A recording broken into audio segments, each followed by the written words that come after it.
ప్రతిఘటన టీవీకి స్వాగతం. క్షణక్షణం మీకోసం.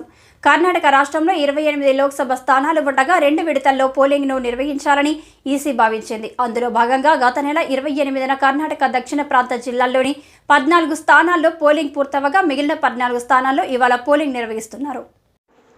ఇవాళ జరుగుతున్న 14 స్థానాలు ఉత్తర కర్ణాటకలోనివేనని 2019 ఎన్నికల్లో ఉత్తర కర్ణాటకలోని మొత్తం 14 నియోజకవర్గాలను కాషాయ పార్టీ ఊడ్చేసింది. 14 సిట్టింగ్ స్థానాల్లో 6 అభ్యర్థులను కమలం పార్టీ మార్చింది.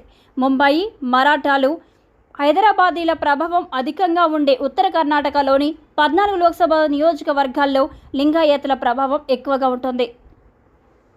మహారాష్ట్రకు అతి సమీపంగా ఉండే బెళగావి, చిక్కోడి జిల్లాల్లో మరాఠా ఓటర్లు కనీసం 10% ఉంటారు.